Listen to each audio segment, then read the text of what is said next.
Existe um tipo de silêncio que só quem viveu no isolamento sufocante de uma fazenda colonial é capaz de compreender de verdade. Não é um silêncio que traz paz ou descanso, mas um silêncio carregado de opressão, um vácuo pesado que parece engolir cada grito que nunca foi dado e cada lágrima que foi seca pelo calor do sol. Na fazenda das bromélias, esse silêncio não era apenas uma ausência de som. Era a única regra absoluta, uma lei invisível que governava desde o balançar das árvores até o bater dos corações. Eu me chamo Aurora, e por 22 longos e intermináveis anos, minha vida foi uma repetição monótona de bordados delicados, missas dominicais e tardes infinitas passadas na varanda de mármore, observando o horizonte de Minas Gerais através das frestas de um leque de seda bordado. Meu pai, o coronel Teodoro, era o dono absoluto de tudo o que os olhos podiam alcançar e de muito do que eles não viam. Ele acreditava, com uma convicção que beirava a loucura, que o mundo era um tabuleiro de xadrez, onde ele era o único jogador capaz de mover as peças conforme sua vontade. Para ele, as pessoas não possuíam alma. Elas possuíam um preço de mercado. Minha mãe era apenas uma sombra submissa que flutuava pela casa grande, escondendo as hematomas da sua alma com sorrisos amarelos e orações fervorosas que nunca pareciam ser atendidas. Eu era a sinhazinha perfeita, a herdeira moldada para ser entregue a algum barão influente em troca de mais terras e mais poder. Mas por dentro, eu era um vulcão silencioso prestes a entrar em erupção. Eu sentia que minha própria carne era uma prisão de luxo e que cada dia passado naquele lugar me afastava da vida real que pulsava lá fora. Eu buscava nos livros de poesia francesa uma saída para a minha angústia, mas as palavras eram frias e distantes. Eu precisava de algo que fizesse meu sangue ferver, algo que me lembrasse que eu ainda estava viva. E esse despertar chegou numa manhã escaldante de janeiro, que parecia ter sido arrancada das profundezas do próprio inferno. O sol de janeiro em Minas Gerais não apenas brilha, ele castiga a terra com uma fúria impiedosa. A poeira vermelha da fazenda parecia rachar sob o calor intenso, e o ar estava tão carregado de eletricidade e secura que cada respiração era uma pequena luta interna. Eu estava posicionada na minha janela habitual, sentindo o suor frio escorrer pelo meu pescoço sob o colarinho alto do vestido, quando ouvi o som que sempre me causava náuseas profundas. O tilintar rítmico e metálico das correntes arrastadas pelo chão de pedra. Era um novo lote de cativos, homens e mulheres arrancados de suas vidas e trazidos do porto para alimentar a ganância insaciável do meu pai. Eu já estava preparada para fechar as cortinas de veludo e ignorar a miséria alheia, exatamente como me ensinaram a fazer desde que eu era uma criança pequena. Mas algo estranho me deteve. No meio daquela fila de corpos exaustos, cobertos de lama, suor e cicatrizes recentes, havia um homem que parecia caminhar sobre nuvens e não sobre as pedras afiadas do caminho. Seu nome, como descobrimos mais tarde através dos documentos de compra, era Zéfiro. Ele era uma montanha de homem, com ombros tão largos que pareciam capazes de sustentar o teto da casa grande inteira sem o menor esforço. Mas não era apenas a sua força física imponente que paralisava qualquer um que cruzasse o seu caminho. Quando o grupo de cativos parou no pátio central para a inspeção humilhante de rotina, Zéfiro levantou o rosto e olhou para o alto. Naquele momento exato, o mundo ao meu redor pareceu perder completamente a cor e o som. Ele tinha a pele escura como a noite mais profunda e sem estrelas, um tom de ébano polido que refletia a luz do sol, mas seus olhos eram de um azul cristalino, uma cor que eu nunca tinha visto em nenhum ser vivo na natureza. Não era o azul pálido do céu ao amanhecer, nem o azul profundo do mar revolto que eu via nos quadros. Era o azul de um cristal puríssimo, que parecia brilhar com uma luz interna, uma chama gélida que desafiava todas as leis que meu pai tentava impor ao universo. Como podia um homem acorrentado ter um olhar que parecia tão absurdamente livre? Como podia o escuro e o claro coexistirem com tanta perfeição naquele rosto esculpido? Naquele segundo de reconhecimento, eu soube que minha vida de bordados e silêncios havia chegado ao fim. Eu estava olhando para o meu destino, e ele, de alguma forma mística, estava olhando de volta para as profundezas da minha alma.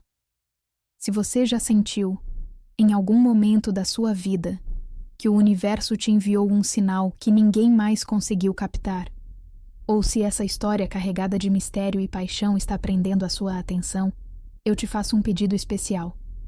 Deixe seu like agora mesmo e se inscreva no canal Crônicas de Passado BR. Estamos apenas no começo de uma jornada que vai te levar para as profundezas do nosso passado mais oculto e fascinante. Comente aqui embaixo. Você acredita que traços físicos extraordinários, como os olhos azuis de Zéfiro, podem esconder poderes ou heranças que a ciência e a lógica não conseguem explicar? Eu quero muito ler a sua opinião enquanto mergulhamos juntos nesta história.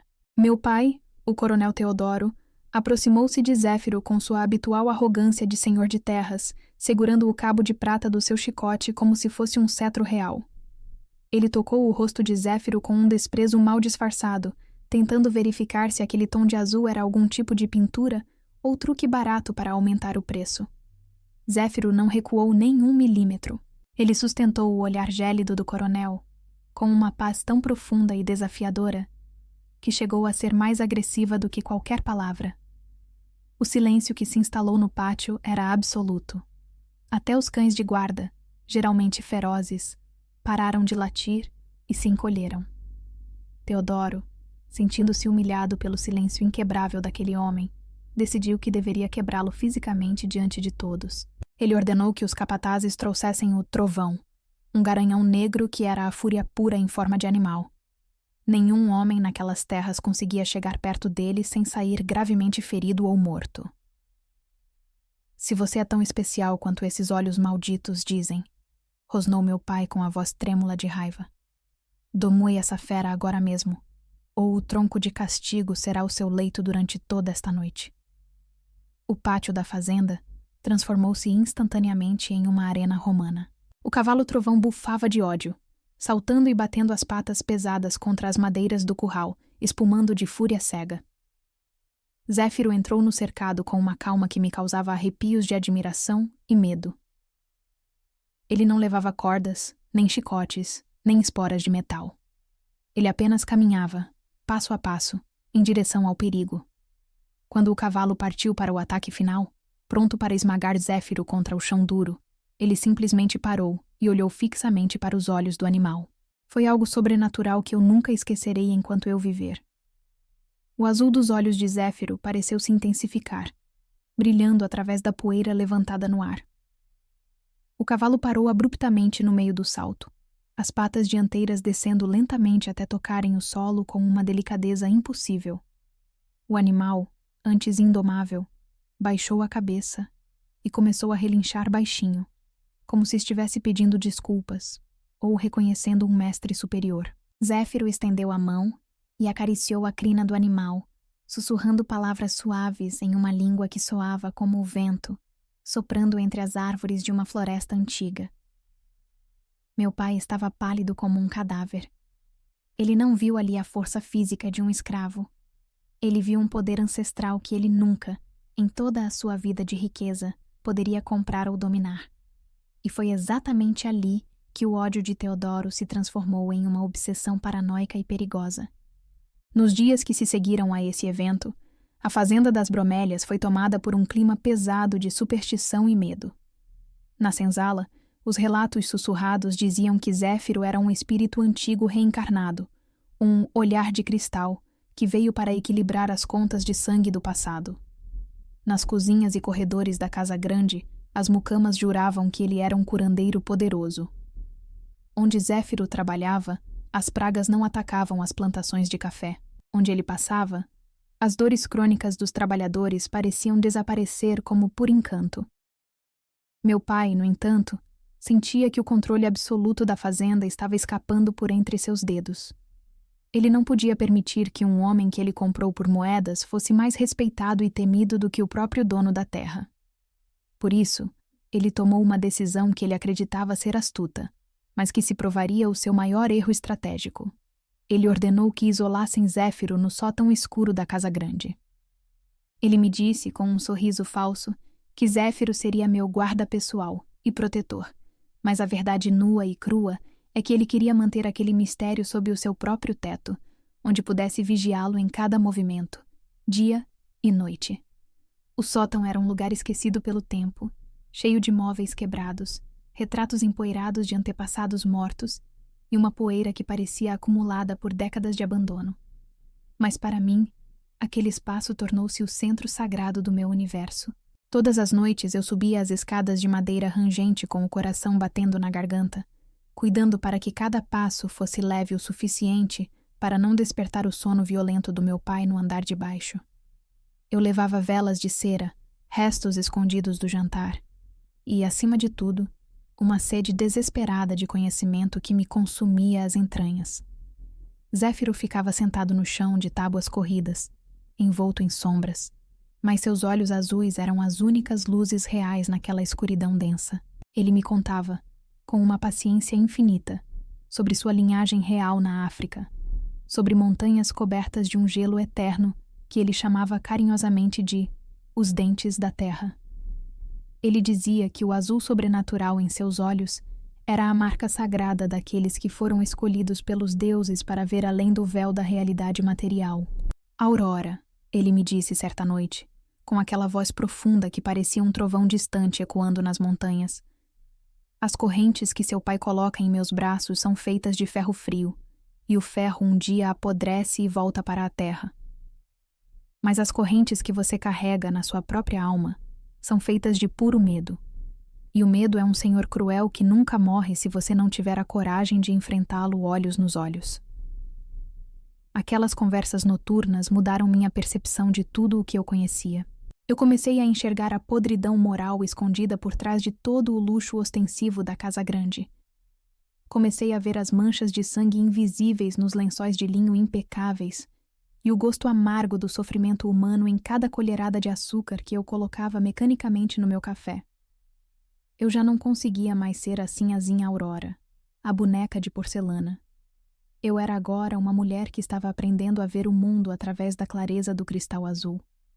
Eu comecei a desafiar as ordens do meu pai, a responder suas ofensas gratuitas, com um silêncio altivo e inteligente que o enlouquecia de ódio. Ele, sendo um predador por natureza, percebeu a mudança radical no meu comportamento.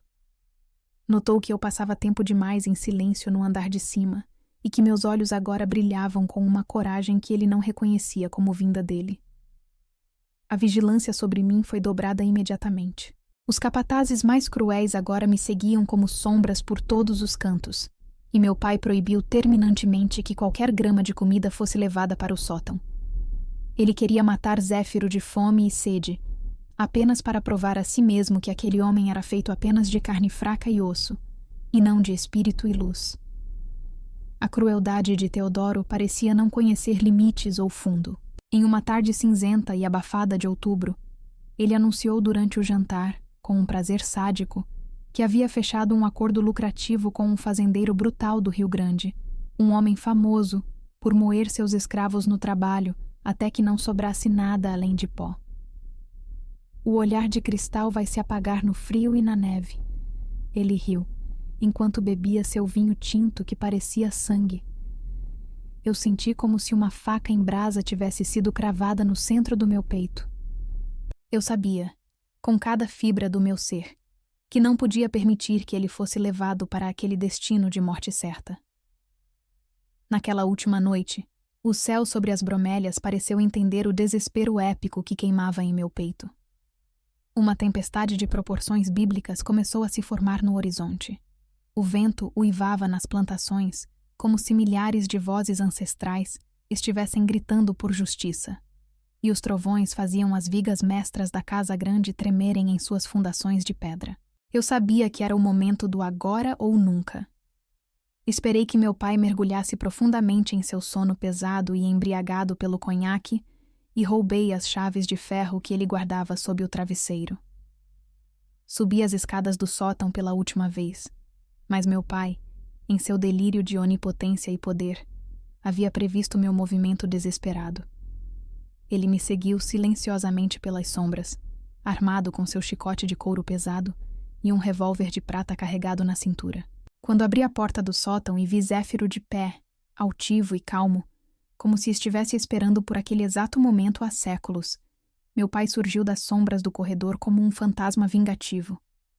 Ele gritou palavras de ódio absoluto, chamando Zéfiro de demônio enviado pelo inferno, e a mim de traidora do meu próprio sangue. Ele levantou o chicote para desferir um golpe que certamente me marcaria para sempre. Mas antes que a tira de couro pudesse tocar minha pele, algo impossível aconteceu. Um raio fenomenal atingiu o para-raios da fazenda com um estrondo que parecia o fim do mundo, e o sótão foi instantaneamente inundado por uma luz branca, pura e cegante. Foi nesse exato instante que o sobrenatural manifestou-se diante dos meus olhos. Zéfiro não se encolheu de medo diante da arma ou do chicote. Ele abriu os braços em cruz, e seus olhos azuis emitiram uma luz tão intensa e vasta que parecia competir em brilho com o próprio raio que acabara de cair. Foi uma explosão de clareza espiritual e física. Meu pai caiu de joelhos no chão de madeira, cobrindo os olhos com as mãos e gritando em agonia que o fogo de Deus o estava cegando irremediavelmente. Ele tentou atirar, mas a arma de prata escapou de suas mãos trêmulas como se o metal estivesse em brasa viva. Zéfiro deu um passo à frente e pegou minha mão com firmeza. O toque dele era quente, seguro e cheio de uma paz que eu nunca havia sentido. Nós saímos daquele sótão, descemos as escadas da mansão e atravessamos a sala principal sob os olhos aterrorizados dos capatazes e criados, que não conseguiam mover um único músculo para nos impedir. Uma força invisível e poderosa parecia formar um escudo ao nosso redor. Atravessamos o grande portão da fazenda das Bromélias, sob uma chuva torrencial que, para mim, parecia lavar cada pecado do meu passado e purificar cada passo do meu futuro. Fugimos em direção às regiões mais altas, inóspitas e selvagens das serras de Minas, seguindo trilhas ocultas, que só o olhar místico de Zéfiro conseguia encontrar na escuridão total da floresta. Ele me dizia, enquanto caminhávamos, que o azul de seus olhos lhe mostrava o caminho da verdadeira liberdade, longe da ganância e da cegueira dos homens que se acham donos da vida. O coronel Teodoro nunca mais foi o mesmo homem depois daquela noite de tempestade. Ele perdeu a visão quase por completo, passando o resto de seus dias amargos e solitários sentado em uma poltrona de palhinha na varanda, olhando para o nada com olhos opacos, murmurando frases desconexas sobre o escravo que roubou a luz do mundo. A fazenda, outrora próspera, entrou em um colapso rápido e inevitável. Sem o combustível do medo e sem a mão de ferro de um senhor que enxergava o que estava acontecendo, os trabalhadores começaram a ir embora, um por um, até que as plantações luxuosas fossem completamente engolidas pelo mato selvagem e pelo esquecimento. Muitos e muitos anos depois, viajantes e tropeiros que se perdiam nas trilhas das matas virgens começaram a trazer histórias fantásticas sobre um pequeno vilarejo escondido perto de uma cachoeira, que brilha como uma safira gigante sob a luz da lua. Eles falavam com reverência de um líder sábio, com olhos azuis profundos, e de uma mulher de coragem lendária, que viviam em absoluta paz e comunhão com a terra. Diziam que naquele lugar sagrado, ninguém era dono de ninguém, e que o trabalho era um hino de gratidão, não um fardo de dor. Diziam também que os descendentes de Zéfiro e Aurora ainda carregam hoje aquele mesmo olhar de cristal azul, um lembrete eterno e brilhante de que a verdadeira luz da alma humana não pode ser aprisionada por correntes de ferro ou silenciada por chicotes de couro. Eu sou Aurora, e esta foi a crônica definitiva da minha dolorosa libertação. Eu troquei de bom grado a seda fina pelo algodão bruto e o luxo das festas pela incerteza da mata, mas ganhei em troca a única coisa que realmente possui valor neste mundo, o direito inalienável de ser a única dona do meu próprio destino. Que a luz inabalável de Zéfiro ilumine os seus caminhos mais sombrios neste novo ano que se inicia, e que você tenha a coragem necessária para quebrar, de uma vez por todas, as correntes invisíveis que ainda te prendem ao passado. Um feliz 2026 para todos vocês que acompanham o canal Crônicas de Passado BR. Que este seja o ano da nossa liberdade total. Eu espero por você na nossa próxima jornada épica pelos segredos do tempo. Até breve.